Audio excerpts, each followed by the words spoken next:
Dr Jekyll and Mr Hyde. Chapter 5. Incident of the letter.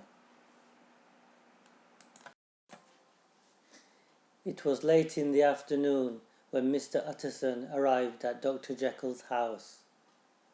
Poole, the butler, took him across the garden to the building which was known as the laboratory. It was the first time that Mr Utterson went into the laboratory. It was not like Dr Jekyll's house. It was a dingy, windowless building that had tables full of chemical apparatus. At the end of the laboratory were some steps that led to a room called the cabinet. It was a large and strange room. In the cabinet was a large mirror and a table. It had 3 dusty windows which had bars on them.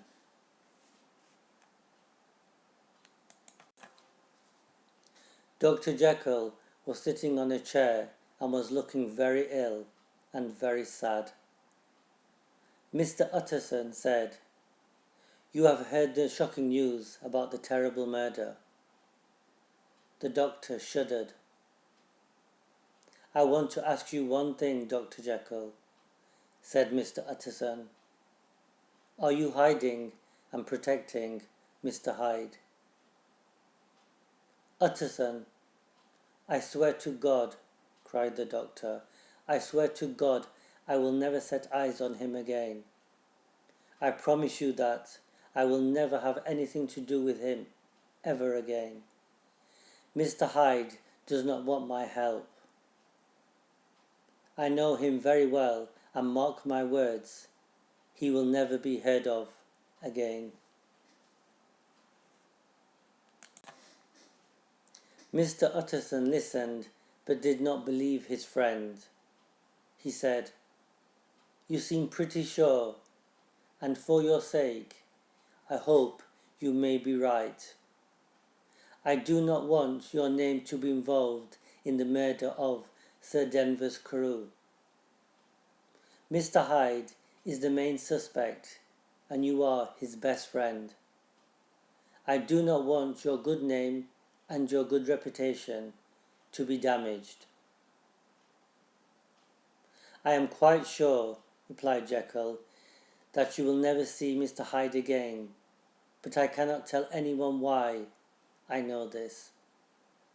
But there is one thing on which you may advise me.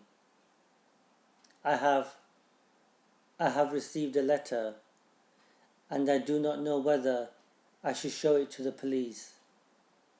I want to give it to you because I really trust you."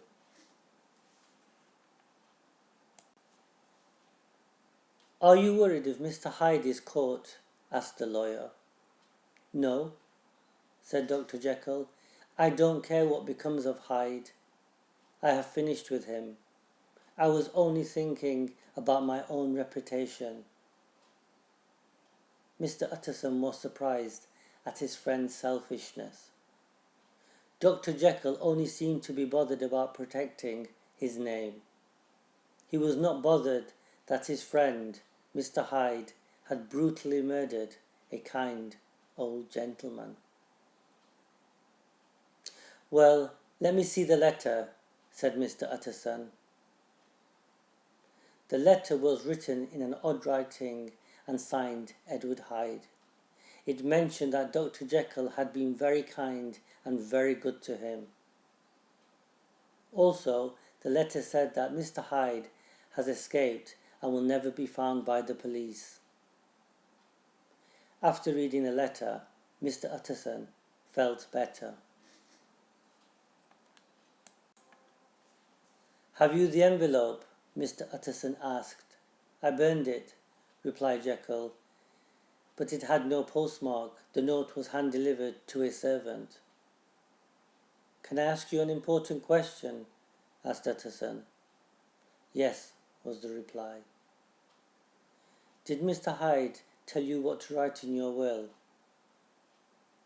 The doctor nodded. "I knew it," said Utterson. he meant to murder you. You escaped, and instead he killed Sir Denvers Carew.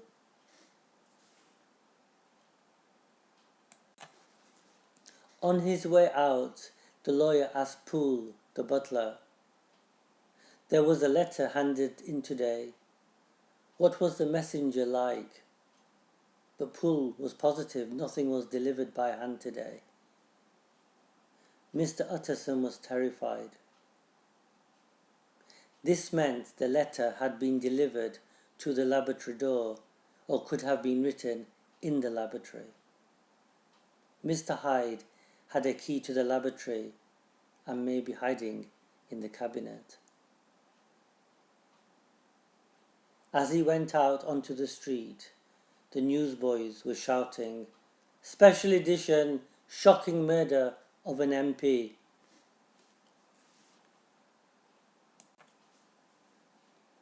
Mr. Utterson went to his office to see Mr. Guest. He could analyze handwriting. "I have a letter here that has been written by the murderer, Mr. Hyde. What can you tell me about Mr. Hyde from his handwriting?" Mr. Guest looked carefully at the handwriting and said, "This is very odd handwriting." A clerk entered the room with an invitation. "Is that from Dr. Jekyll, sir? I thought I knew the writing," inquired Mr. Guest. "Only an invitation to dinner.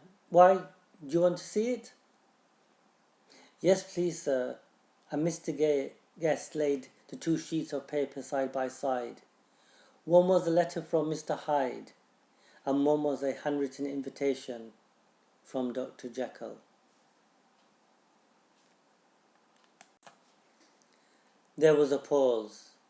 Mr. Utterson then asked, "Why do you compare them, Mr. Guest?" "Well, sir, it is amazing how similar the handwriting is between the two."